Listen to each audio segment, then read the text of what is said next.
चलिए बात करते हैं आगे सजीवों के लक्षण। सजीवों के लक्षण में अगर हम बात करें तो सजीवों के लक्षण दो प्रकार के होते हैं। पहला defining feature, defining feature,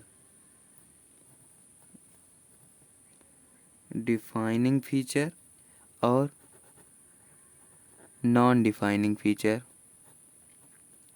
non defining feature.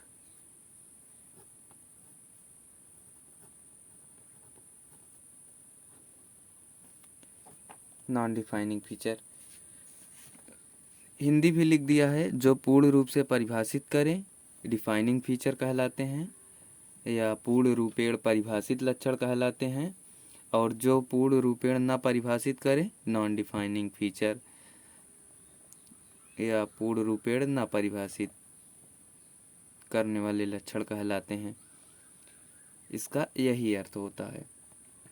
और डिफाइनिंग फीचर की बात करें तो इसमें दो आते हैं, नहीं तीन आते हैं, इसमें तीन आते हैं। और नॉन डिफाइनिंग फीचर की बात करें तो इसमें दो आते हैं। पहले नॉन डिफाइनिंग फीचर का जान लेते हैं। सबसे पहले है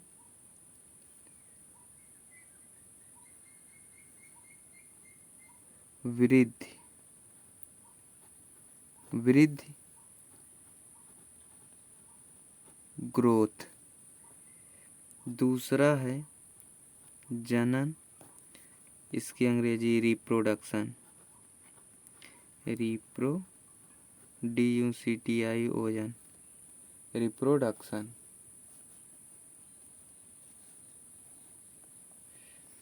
अगर इन दोनों की बात करें तो पहला वृद्धि पहला लक्षण है, दूसरा लक्षण है जनन, जो कि पूर्ण रूपेण सजीवों के लक्षण को परिभाषित नहीं करते। ये सजीवों के ऐसे लक्षण हैं दोनों जो पूर्ण रूपेण इन्हें परिभाषित नहीं करते, जबकि इस तरफ के तीनों में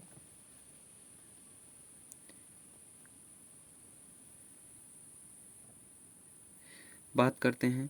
पहला वाला इसमें का है उपापचय, उपापचय, उपापचय पहला वाला हो गया। दूसरा है इसमें का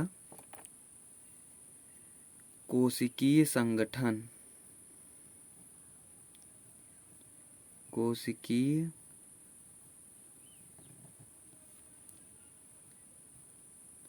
संगठन। पहला उपापचय, दूसरा कोशिकीय संगठन। तीसरे की अगर हम बात करें तो तीसरा है संवेदनशीलता, संवेदनशीलता।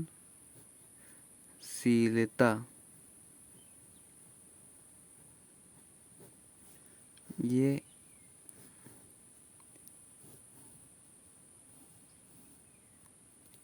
अगर तीनों की अंग्रेजी में बात कर लें, उपापचय को कहा जाता है मेटाबॉलिज्म। नहीं दिख रहा है इधर, मेटाबॉलिज्म,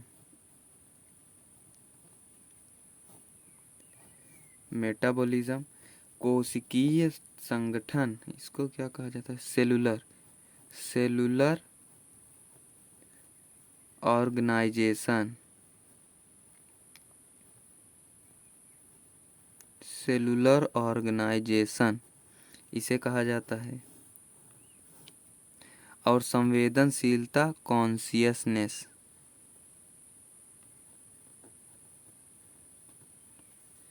कॉन्शियसनेस, संवेदनशीलता।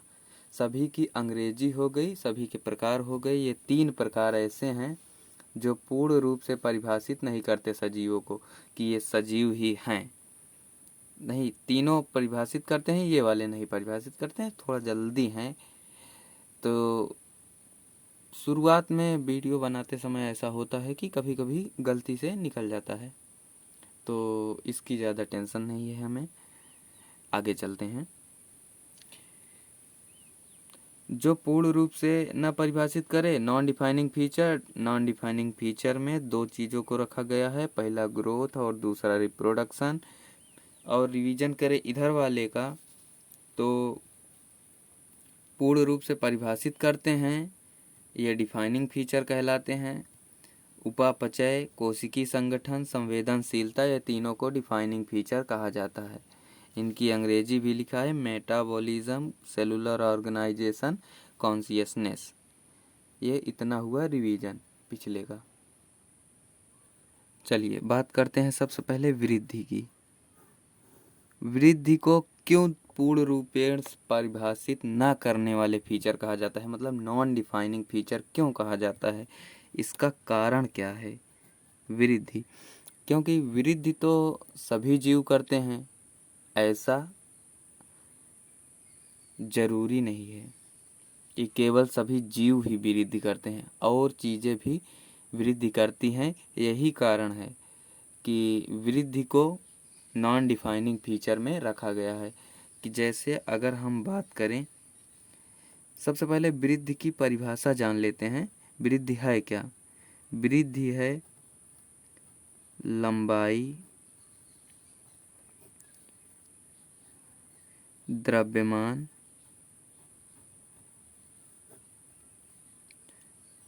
और संख्या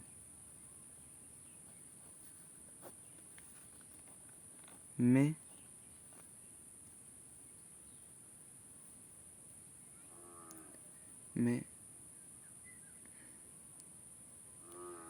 अधिकता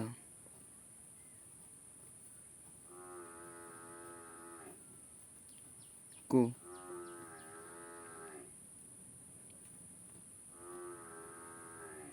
वृद्धि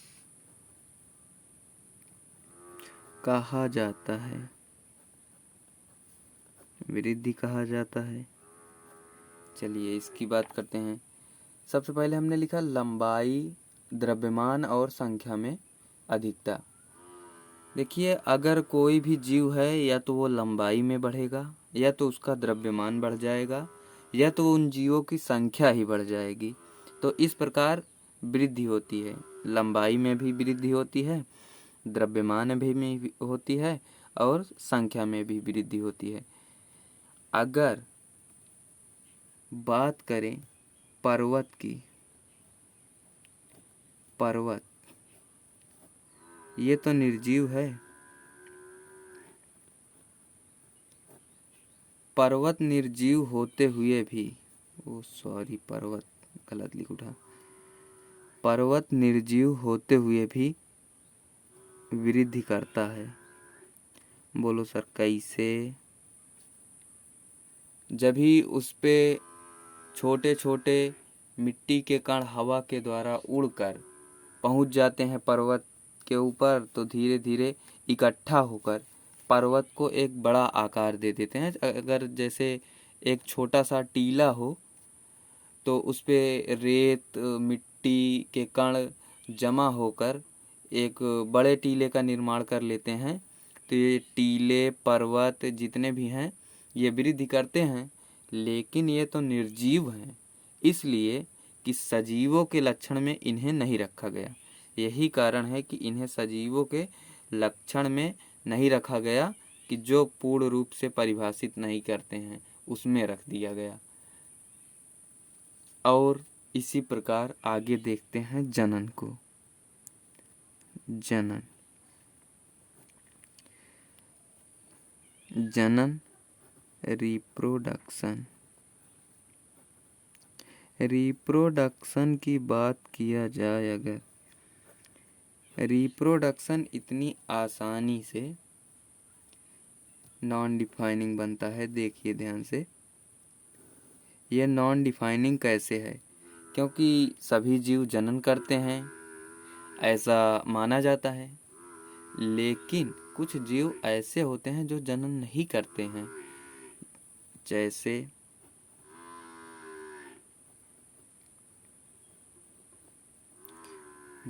अच्छा, जनन की परिभाषा सभी को याद होगी। जनन की परिभाषा तो सभी को याद होगी। अपने जैसे नई संतान उत्पन्न करने की क्रिया को जनन कहते हैं। कक्षा 6 की किताब में है शायद। अपने जैसी नई संतान उत्पन्न करने की क्रिया को जनन कहते हैं। जो नहीं लिखा होगा लिख लेगा या तो लिख दें। इसका उदाहरण देते हैं। सबसे पहला खच्चर, म्यूल मीन्स खच्चर होता। श्रमिक मधुमक्खी,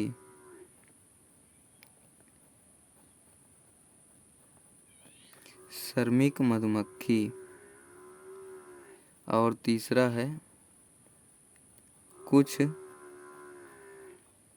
मानव दंपति।